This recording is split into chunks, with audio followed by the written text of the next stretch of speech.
आज कैबिनेट में दो बड़े फैसले लिए गए, दोनों के दोनों हाईवे के हैं। एक तो दिल्ली में बहुत एक लंबे समय से डिमांड थी कि नेशनल हाईवे वाला जो पोर्शन है वहाँ से वसंत कुंज के लिए जो कनेक्टिविटी चाहिए, कई सारे पीछे प्रयास किए गए थे। फाइनली आज जो प्रयास अप्रूव हुआ है वो है 6 लेन द्वारका टनल। 6 लेन द्वारका टनल ये 6,970 करोड़ रुपीस की है। और दूसरा उत्तर प्रदेश में कानपुर को भोपाल से जोड़ने वाला लाइन, उसमें कानपुर से काबराई के बीच में 4 lane access controlled highway 7,145 crore, और उसके आगे वाले सेक्शन का भी उसमें बहुत सारा इम्प्रूवमेंट है। एक्सेस कंट्रोल करना, उसकी वाइडनिंग, इम्प्रूवमेंट, वो सब भी उसमें इंक्लूडेड है। पहला प्रोजेक्ट 6 लेन द्वारका टनल, ये दिल्ली के लिए एक बहुत बड़ा वरदान साबित होगी। 8 किलोमीटर्स की ये टनल एक तरीके से बहुत लंबे समय से जो डिमांड थी, आप सब जानते हैं एयरपोर्ट के पास में जो शिवजी की मूर्ति है, शिवजी की मूर्ति वाला इंटरचेंज है, उस इंटरचेंज से टनल नीचे चालू होगी और वहां से सीधा वसंत कुंज के पास आएगी।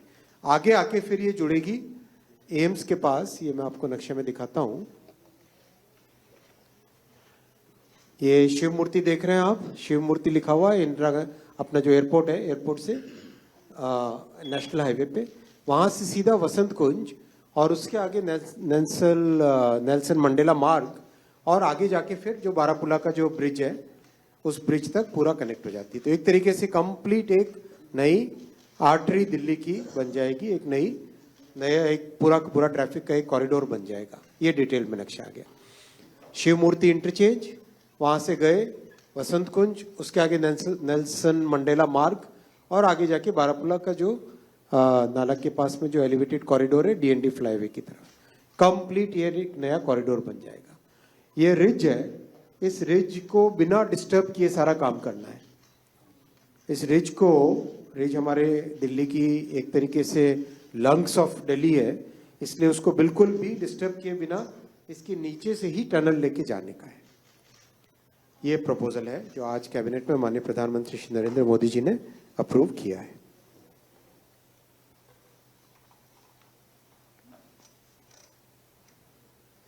दूसरा प्रोजेक्ट है बुंदेलखंड क्षेत्र को जोड़ने वाला है उत्तर प्रदेश में। कानपुर से भोपाल का सेक्शन है, बीच में आज जो अप्रूव हुआ है 242 किलोमीटर्स का, ये कानपुर से काबराई। मैं पहले मैप दिखाता हूं आपको, उसके बाद में इस पे आते हैं। हाँ, मैप में आप देखेंगे कानपुर ऊपर, कानपुर से हमीरपुर, हमीरपुर से नीचे काबराई, काबराई महोबा, और नीचे होते भोपाल। ये कंप्लीट, ये जो अलाइनमेंट है, इस अलाइनमेंट पे, और ये अपने आप में बहुत बड़ी एक आर्टरी है पूरे बुंदेलखंड के कई हिस्सों को जोड़ने वाली, और आगे कानपुर से भोपाल की तरफ जो नेचुरल ट्रैफिक का फ्लो है उस सबको ये कैटर करेगा। इस आर्टरी में ये बड़े नक्शे पे देखें तो कानपुर, काबराई, छतरपुर, सागर, नीचे भोपाल, इस तरह का है। इसकी डिटेल्स लेते हैं अब। डिटेल्स में अगर ले 242 किलोमीटर्स का है ये, एक्सेस कंट्रोल रहेगा, कंप्लीट एक्सप्रेसवे की तरह का है। 2.5 इयर्स में कंस्ट्रक्शन करेंगे इसको। कानपुर, हमीरपुर, महोबा, 3 जिले इमीडिएटली इससे कवर होंगे, और महोबा तो एस्पिरेशनल डिस्ट्रिक्ट भी है। बीओटी टोल मोड पे इसको डेवलप किया जाएगा।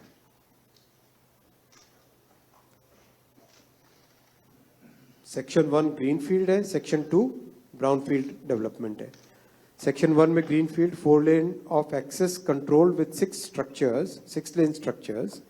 शुरू से अभी से 6 लेन के स्ट्रक्चर्स बना ले, ताकि कभी आगे अगर एक्सपैंड करना पड़े तो 4 लेन से 6 लेन का एक्सपेंशन आसान हो। अभी कई इंफ्रास्ट्रक्चर प्रोजेक्ट्स में इसी तरह की थॉट के साथ माननीय प्रधानमंत्री जी ने सबको निर्देश दिया है कि 2047 के हिसाब से सोच के चलो। तो आज जो इंफ्रा बना रहे हो, कल को अगर उसको एक्सपैंड करना पड़े तो अभी से उसका जो बेस है वो बेस अभी से बना के रखो, बाद में बेस बनाना मुश्किल होता है।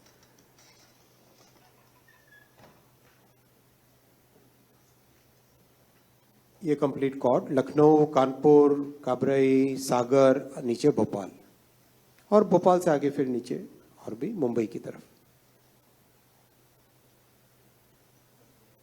इस कंप्लीट एरिया में बहुत सारी नई इकोनॉमिक एक्टिविटीज आ रही है। डिफेंस कॉरिडोर भी उधर ही बना है, जिसमें कई तरह के नए प्रोजेक्ट्स आ रहे हैं डिफेंस के, मैन्युफैक्चरिंग के।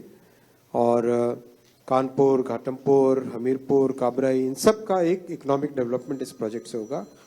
अभी जो 3.5 घंटे लगते हैं कानपुर से काबराई, वो मात्र 1.5 घंटे रह जाएगा, जस्ट 1.5 आवर्स रह जाएगा।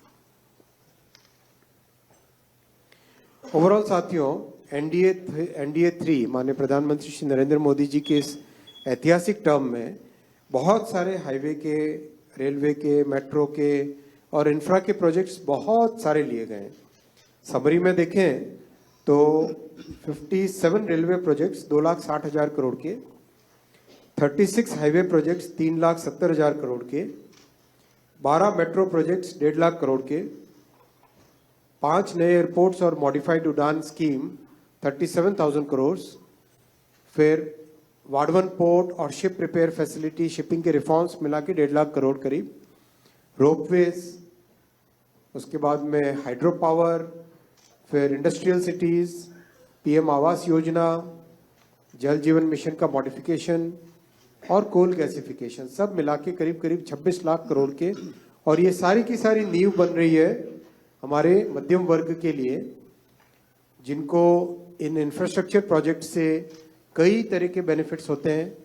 जीवन आसान होता है, इकोनॉमिक एक्टिविटी बढ़ती है, रोजगार के उपाय, रोजगार के माध्यम बढ़ते हैं और एक भविष्य का जो नींव बनानी है वो नींव इससे तैयार होती है।